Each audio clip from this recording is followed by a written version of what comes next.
Bonjour à tous, très heureux de vous retrouver pour un nouveau numéro de Parlement Hebdo, l'émission qui revient sur l'actualité de la semaine au Parlement. Et l'invité politique cette semaine, c'est Thomas Portes. Bonjour. Bonjour. Merci d'être avec nous. Vous êtes député La France Insoumise de Seine-Saint-Denis. Beaucoup d'actualités pour vous. Et à la une cette semaine, le Parlement et la Nation sous le choc après l'attaque au couteau jeudi à Annecy, qui a notamment visé plusieurs enfants. Jeudi, les députés ont observé une minute de silence. C'en est fini de la proposition de loi du groupe Lyot à l'Assemblée nationale qui prévoyait d'abroger la retraite à 64 ans. Après quelques heures de discussion jeudi, le texte a été retiré par les députés Lyot qui reprochaient à la présidente de l'Assemblée nationale, Yaël Braun-Pivet, de s'être opposée à un vote sur ce texte. Les députés vont voter désormais en début de semaine sur une motion de censure du gouvernement. Et puis l'étau de la commission d'enquête du Sénat sur le fonds Marianne se resserre autour de Marlène Schiappa. Les sénateurs s'interrogent sur le rôle réel de la ministre dans le pilotage de ce fonds public censé lutter contre la radicalisation.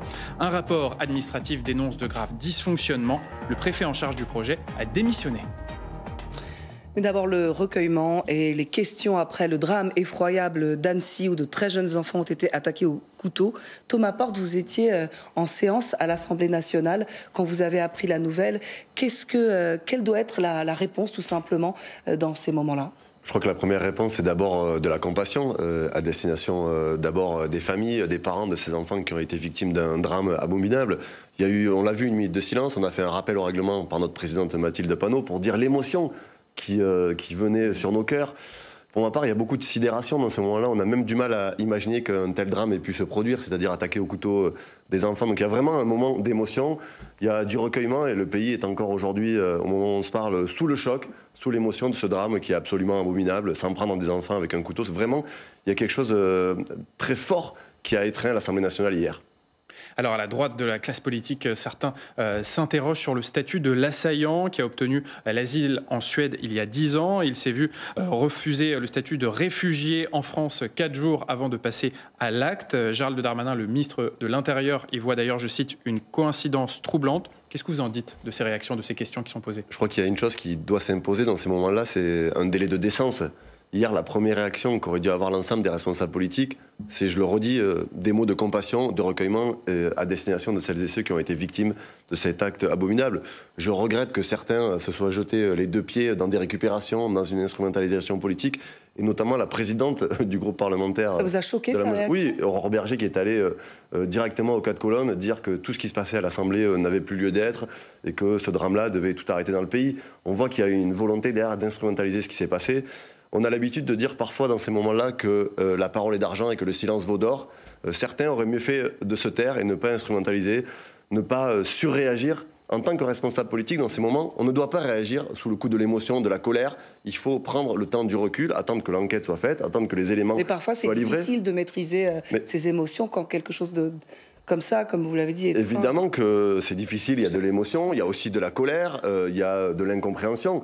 Mais nous sommes des responsables politiques, nous représentons la nation, nous avons des responsabilités. Nous sommes là aussi pour ne pas jeter du tumulte dans le débat, pour ne pas souffler sur des braises qui peuvent être ardentes. Malheureusement, l'extrême droite l'a fait. Et la conséquence, c'est qu'on a vu déjà hier soir des militants néo-nazis qui ont défilé dans les rues d'Annecy en criant des slogans « À mort les immigrés ». Voilà les conséquences d'une récupération, ce qui s'est passé dans la nuit de jeudi à vendredi, quelques heures après le drame.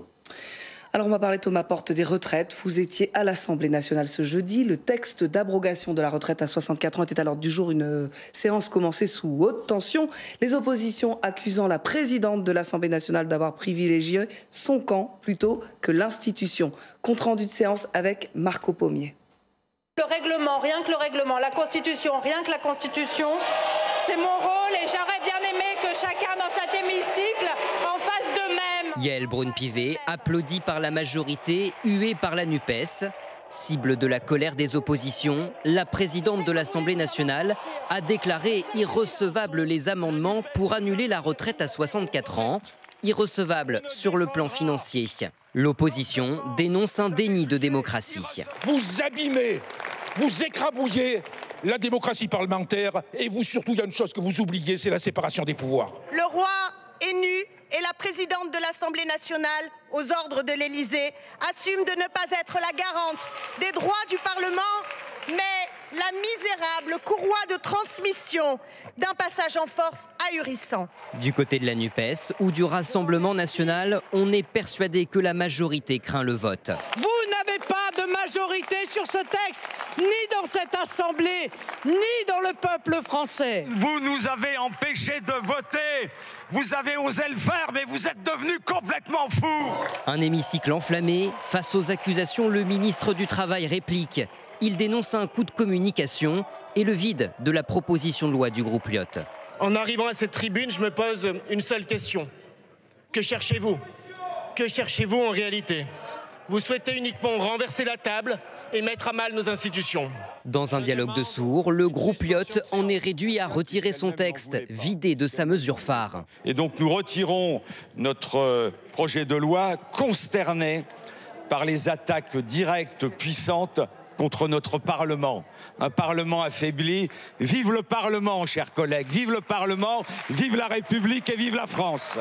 Avant d'espérer pouvoir tourner la page des retraites, le gouvernement devra affronter une nouvelle motion de censure. Alors Thomas Porte, parlons précisément de cette motion de censure, puisque c'est la fin de partie sur la proposition de loi Lyot, mais il y a cette motion que vous allez porter. Mais d'ailleurs, pourquoi la porter alors qu'on sait qu'il y a peu de chances qu'elle soit adoptée quand on fait le décompte? Ben ça, c'est vous qui le dites. La dernière fois, il y a eu 9 voix qui ont sauvé le gouvernement. On n'a pas pu voter en première lecture à l'Assemblée, on n'a pas pu voter en deuxième lecture. Là, on est empêché de voter dans le cadre de la niche Lyot. Donc nous, on va déposer une motion de censure, très certainement aujourd'hui, pour qu'elle soit discutée lundi. Et chacun devra prendre ses responsabilités. Les Républicains doivent prendre leurs responsabilités.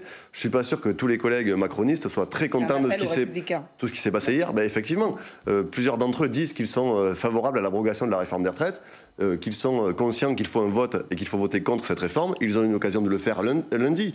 Donc il faudra qu'ils s'expriment dans l'Assemblée et chacun regardera très précisément qui va voter cette motion de censure, mais nous on la déposera en tout cas, c'est sûr. Mais si jamais cette motion de censure est rejetée, est-ce qu'il n'y a pas un risque au final de conforter le gouvernement Borne et lui permettre d'aller au-delà des 100 jours qui avaient été dessinés par Emmanuel Macron? Non, c'est ce que je viens d'évoquer, c'est-à-dire que cette motion de censure, elle vise aussi à faire voir celles et ceux qui ont du courage politique et qui vont jusqu'au bout de se positionner contre la réforme des retraites à 64 ans. Et effectivement, les Républicains sont au centre de ce jeu, parce que c'est eux qui peuvent faire la bascule, donc tout le monde regardera très précisément quel député républicain votera la motion de censure que nous allons déposer avec la NUPES. C'est à eux de prendre leurs responsabilités pour faire tomber ce gouvernement, le censurer, parce que personne ne veut la réforme des retraites à 64 ans. Vous avez évoqué la niche Lyot, on va en reparler, mais c'est quand même le fruit de plusieurs mois de piétinement de la démocratie, d'utilisation de processus antidémocratiques. Enfin, dans quel monde on vit? D'ailleurs, les mots du président Pancher dit « Vous êtes devenus fous, vous empêchez les parlementaires de voter ». Voilà ce qui s'est passé hier. Pas de vote sur la retraite à 64 ans, mais la Constitution a été respectée, dit le gouvernement. Est-ce que pour vous, ça pose un problème démocratique? Oui, ça pose un problème démocratique parce que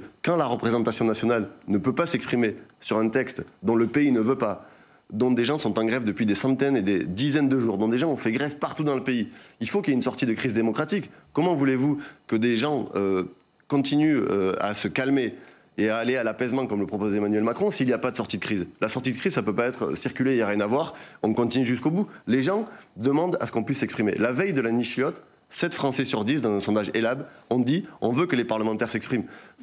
Dans quel pays on vit pour empêcher les parlementaires de se positionner sur un sujet aussi central que la réforme des retraites qui va décaler de 2 ans l'âge de départ, donc qui va priver de 2 ans de vie, de 2 ans de meilleure vie les Françaises et les Français de ce pays? Nous devons pouvoir voter et s'exprimer sur ce texte. Alors jeudi, la présidente de l'Assemblée nationale,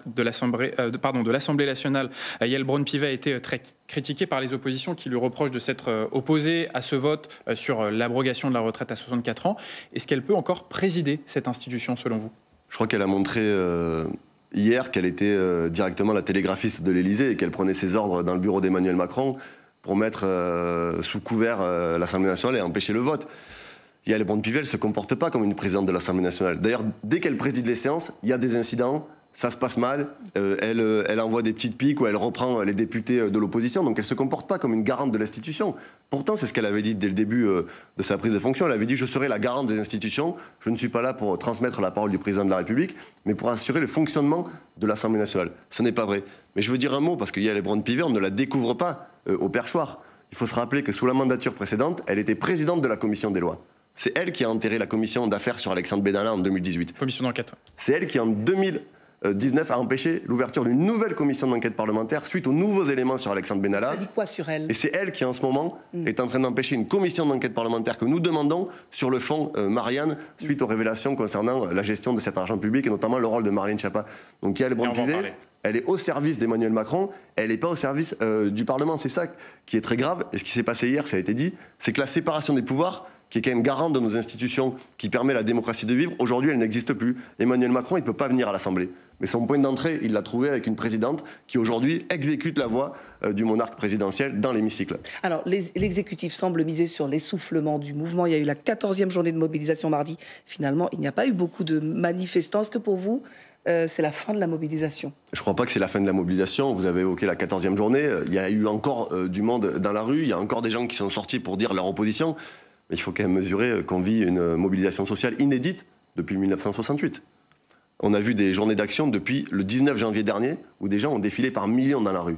Des gens ont fait grève 10, 15, 20 jours. Moi, j'ai des gens dans mon entourage qui ont fait 2 mois de grève, qui sont des éboueurs, des gens qui travaillent dans le service public de l'énergie, qui ont des petits salaires et qui, pendant 2 mois, n'ont pas touché 1 euro pour dire qu'ils étaient opposés à cette réforme.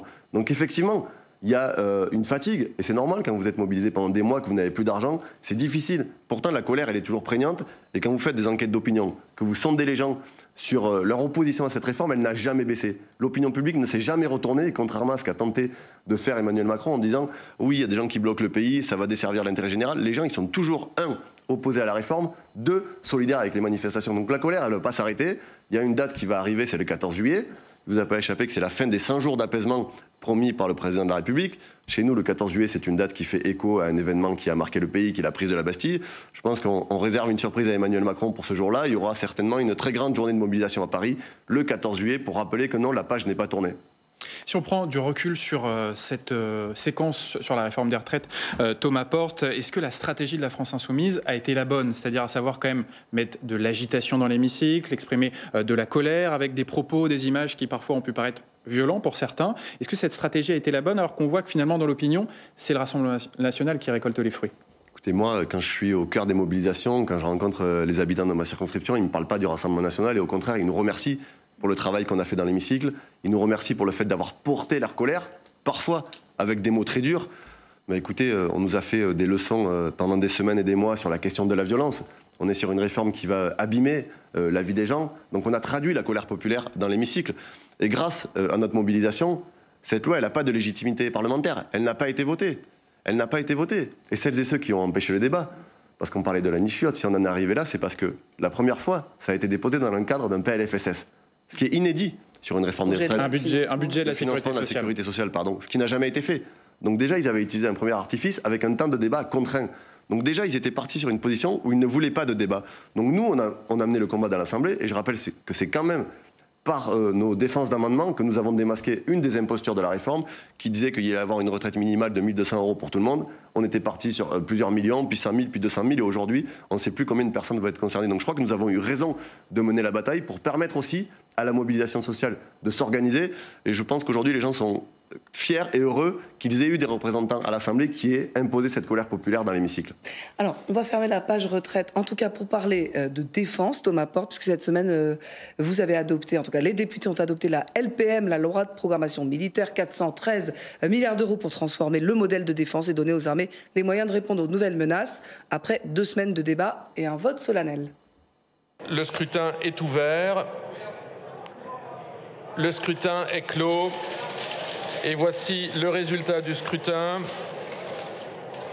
Votant 548, exprimé 495, majorité 248, pour 408, contre 87. L'Assemblée nationale a adopté.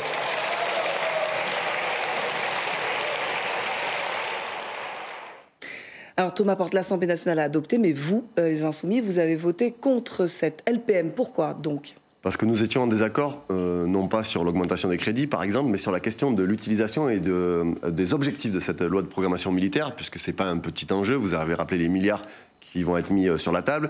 Et la question de la sécurité nationale et de la défense est une question stratégique. Nous avons déposé une contre-proposition qui fait une 40aine de pages. D'ailleurs, je constate que le ministre Lecornu est arrivé le premier jour des débats avec notre projet sous le bras pour souligner son sérieux. Et j'en profite aussi pour féliciter nos camarades Aurélien Saint-Toul et Bastien Lachaud qui étaient les chefs de file et qui ont mené un travail incroyable. Nous, si nous avons été opposés à cette LPM, c'est pour plusieurs raisons. Il y a évidemment la question du maintien dans le commandement intégré de l'OTAN. Il y a la question de la dissuasion nucléaire, où on ne réfléchit pas à la dissuasion de demain. Il y a la question de la dépendance vis-à-vis des sous-traitants et des puissances étrangères, notamment sur la livraison des porte-avions américains. Il y a la question de la transition écologique, où on ne réfléchit pas après l'après-pétrole. Oui. Donc il y a un certain nombre de sujets sur lesquels on était en désaccord. C'est pour ça que nous avons voté contre, et je crois que nous l'avons plutôt bien exprimé pendant les 15 jours de débat. Un désaccord sur la stratégie militaire. Alors effectivement, vous êtes opposé à des investissements supplémentaires dans la dissuasion nucléaire française, mais quand on voit le contexte géopolitique, avec Vladimir Poutine qui mène la guerre sur le sol européen, est-ce que cette dissuasion nucléaire, ce n'est pas une protection pour l'Europe? Alors nous, ce que nous avons dit, c'est que la dissuasion nucléaire était un moyen d'assurer la sécurité des Françaises et des Français. Et s'il n'y avait pas de processus multilatéral qui permettait d'en sortir dans tous les pays, nous étions pour rester dans le cadre d'une dissuasion nucléaire. Mais nous avons aussi proposé un commissariat à la dissuasion qui permette de réunir des chercheurs, des scientifiques pour réfléchir à la dissuasion de demain. Parce que tout le monde sait très bien qu'il y a des gens qui déjà réfléchissent et que dans 30 ou 40 années, la dissuasion nucléaire pourra être contournée par des nouveaux éléments. Donc il faut réfléchir à comment on construit la dissuasion de demain, y compris avec des armes parfois moins létales que celles du nucléaire. Donc c'est pour ça que nous sommes opposés à ce qui est fait dans cette LPM. Nous ne sommes pas opposés à une forme de dissuasion.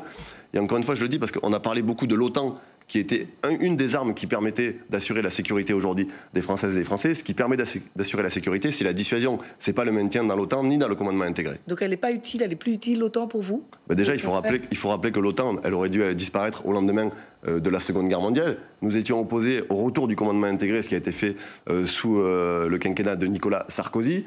Et quand on interroge celles et ceux qui étaient les promoteurs du retour dans le commandement intégré pour leur dire mais qu'est-ce que ça a été la plus-value pour la France d'y revenir dedans, à part quelques postes pour les officiers, ils sont bien incapables de dire ce que ça a été, parce que l'OTAN est quand même un outil d'influence américaine au sein de l'Europe. Et nous, on a fait une proposition très concrète, on a dit qu'il faudrait que le Parlement se positionne tous les 5 ans pour savoir si nous devions rester dans le commandement intégré de l'OTAN. Thomas Porte, on va maintenant parler de l'affaire du fonds Marianne, puisque la commission d'enquête du Sénat sur ce sujet va auditionner mercredi Marlène Schiappa sur ce fonds public qu'elle a lancé en tant que ministre en 2021 pour lutter contre la radicalisation.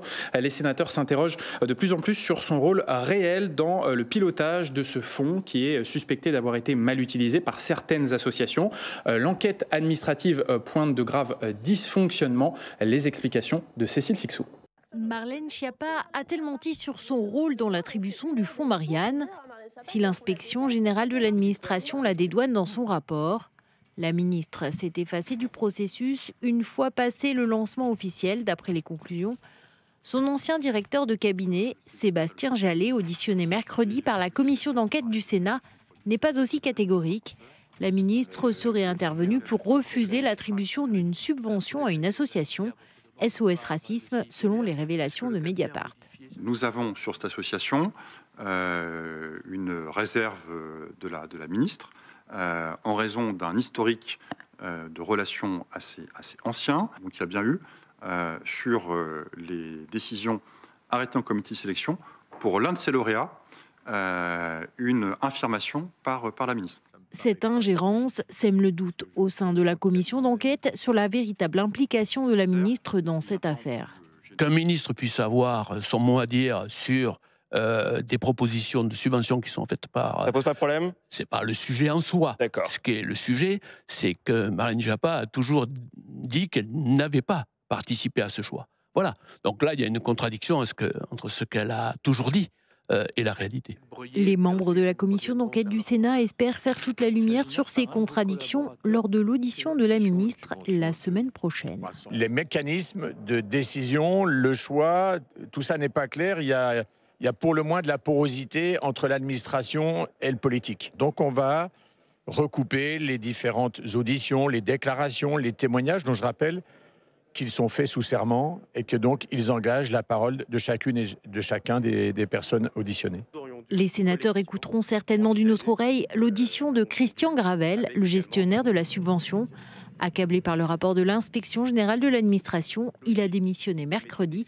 Il avait pourtant défendu devant la commission le travail de ses équipes. ne l'a pas été. Thomas Porte, selon vous, cette affaire du fonds Marianne, c'est une affaire politique ou c'est un fiasco administratif? C'est une affaire politique. Et on voit bien la stratégie qui est utilisée, c'est celle du fusible, c'est-à-dire de faire sauter là le préfet qui a démissionné, qui était en charge de la gestion de l'argent qui avait été récolté et de l'attribution des subventions.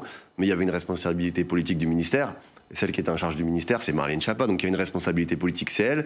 Et je vois d'ailleurs que le dernier élément livré par l'enquête de Mediapart dit que la ministre est intervenue directement dans le dossier pour faire en sorte que SOS Racisme n'ait pas 100 000 € de subvention parce qu'elle avait un désaccord politique avec le président de SOS Racisme qui aurait pris des positions contre le gouvernement. Donc la ministre est intervenue directement dans un dossier pour empêcher une association d'avoir une subvention, ce qui quand même pose un problème sérieux. Est-ce que pour vous, Marlène Schiappa est en position confortable pour rester au gouvernement? Je crois que Marlène Schiappa devrait tirer les leçons de ce qui s'est passé et devrait quitter le gouvernement. Ça fait longtemps qu'elle aurait dû le quitter, mais cette affaire révèle encore une fois une énorme histoire de copinage au sein de la majorité présidentielle, parce qu'on parle quand même d'un fonds qui a été créé au lendemain de l'assassinat horrible de Samuel Paty, qui était censé diffuser du contenu pour lutter contre le séparatisme en ligne à destination des jeunes publics, et qui au final, quand on regarde ce que dit le rapport qui a été fait de l'inspection, il y a une des associations qui a touché 300 000 €, ils sont incapables de dire ce qu'ils ont fait de l'argent, il y a eu 11 abonnements téléphoniques pour 3 personnes qui travaillaient, ils ont loué des bureaux à l'avenue Montaigne, on ne sait pas pourquoi. Une autre association, elle a publié 47 vidéos, où dans les vidéos, il y a des attaques ad hominem contre les candidats à l'élection présidentielle qui sont présentés contre Emmanuel Macron. Donc on a utilisé de l'argent public pour financer des gens qui menaient des campagnes au service du président de la République. Donc oui, c'est un scandale d'État, c'est un scandale politique, et je le redis ici, il faut que Yael Braun-Pivet, la présidente de l'Assemblée, autorise le Parlement à avoir une commission d'enquête, comme c'est fait au Sénat. Nous devons faire la lumière sur ce qui s'est passé avec le fonds Marianne. Et pour l'instant, c'est pas possible, cette commission d'enquête à l'Assemblée? Pour l'instant, Yael Braun-Pivet joue son rôle de gardien du temple d'Emmanuel Macron, elle protège Marlène Schiappa, et elle interdit aujourd'hui d'avoir une commission d'enquête parlementaire. Vous visez Marlène Schiappa, mais finalement, elle n'est pas mise en cause dans le rapport administratif qui pointe notamment les dysfonctionnements de la gestion de l'administration. Elle n'est pas mise en examen. Est-ce qu'elle a vraiment cette responsabilité? Écoutez, il y a quand même plusieurs éléments, je viens de l'évoquer. La question de l'intervention directe sur la subvention à une association, l'ancien préfet qui dit qu'il fallait plus de temps pour attribuer l'argent, et le cabinet de la ministre est intervenu pour dire qu'il faut aller plus vite. Mais si on demande aussi une commission d'enquête parlementaire, c'est pour permettre de faire la lumière. Parce qu'on ne peut pas croire qu'il y ait un fonds ministériel qui soit créé et doté de 2 millions d'euros et qui n'est pas derrière une gestion politique du dossier. Ce n'est pas une simple question administrative, ce qui a été fait par le ministère de Marlène Schiappa, c'est une question politique. Et le ou la responsable politique était celui ou celle qui était en tête du ministère, et c'est Marlène Schiappa. Mais sous quelle forme pourrait prendre cette initiative de commission d'enquête à l'Assemblée, puisque les groupes de l'opposition ont un droit de tirage, et vous avez utilisé le vote sur Uber Files, comment ça pourrait prendre... Mais y a pas, les commissions d'enquête, elles ne sont pas uniquement ouvertes sur droit de tirage. C'est-à-dire que la présidente de l'Assemblée, elle peut décider qu'une commission d'enquête, une demande est recevable en dehors du droit de tirage. Vous voulez une commission d'enquête de l'Assemblée nationale? Bien sûr. Pour faire la lumière sur ce qui s'est passé. Yael Braun-Pivet a le pouvoir de faire ça. Sauf qu'aujourd'hui, force est de constater que, comme ce qu'elle a fait hier dans le cadre de la niche chiotte, elle se met en première ligne pour protéger Emmanuel Macron et pour protéger le pouvoir. Vous parlez de copinage, mais Marlène Schiappa vous a déjà répondu, notamment aux Insoumis. C'était sur ce plateau, elle le dit, elle n'a aucun lien avec les dirigeants de ces associations. Elle a peut-être aucun lien avec les dirigeants de ces associations. Ça, c'est la commission d'enquête qui permettra aussi de le dire. Mais au final, elle est quand même intervenue pour empêcher qu'une association ait de l'argent, et d'autres argents ont été donnés à des associations dont on ne sait pas ce qui a été fait avec cet argent-là. Donc ça pose un sujet. Et c'est pas le préfet qui était en charge du fonds ministériel qui prenait les décisions. Il y a un arbitrage politique derrière. Je ne peux pas croire une seconde que Marlène Schiappa n'ait pas eu un regard sur l'argent de ce fonds qui a été utilisé et distribué des associations, parce qu'elle en avait fait une opération politique de communication. Il faut se souvenir, elle faisait le tour de tous les plateaux télé pour appeler à donner de l'argent, pour dire qu'il y avait une urgence avec la question séparatiste dans ce pays. Donc derrière, c'est un dossier politique, et la responsable politique, c'est Marlène Schiappa, encore une fois. Mais est-ce qu'il y a nécessité de vouloir mettre en place toujours ces fonds? Est-ce que c'est utile pour vous, ce genre d'initiative? Ou c'est que de la communication? Force est de constater que c'est de la communication, et en plus de la communication qui a servi à des associations qui ont touché de l'argent public et qui n'ont rien fait. Parce qu'à tous ces gens qui nous font des leçons de bonne conduite, des leçons de gestion d'argent public, des leçons de bonne tenue, on voit que là, on est quand même sur une affaire où on a utilisé, instrumentalisé l'assassinat d'un professeur, Samuel Paty, pour créer un fonds, récolter de l'argent, donner à des associations, interdire à d'autres d'y avoir accès, et ça n'a servi à rien. Donc ce fonds-là, il a à la fois été scandaleux sur le fond, c'est-à-dire qu'il a instrumentalisé la mort de quelqu'un, et de l'argent public a été dilapidé alors qu'on aurait pu l'utiliser ailleurs. Et je termine en disant un mot, la famille de Samuel Paty, elle-même, s'est dit très heurtée par les révélations de Marianne, de Mediapart et par les articles de presse qui commencent à sortir et qui voient que finalement, on a utilisé la mort d'un professeur pour une opération politique. Et Thomas Porton, on va regarder l'agenda la semaine prochaine à l'Assemblée et au Sénat.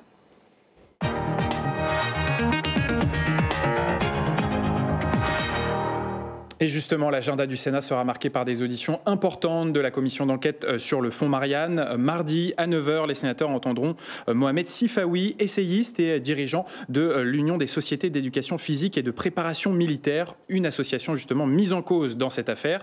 Mercredi à 10h, Marlène Schiappa sera auditionnée par la commission d'enquête. C'est elle qui, on le rappelle, a lancé ce fonds lorsqu'elle était ministre en charge de la citoyenneté. Et puis, mercredi à 16h30, ce sera au tour de Sonia Backès, l'actuelle ministre de la citoyenneté, de répondre aux questions des sénateurs, des auditions que vous pourrez suivre sur Public Sénat.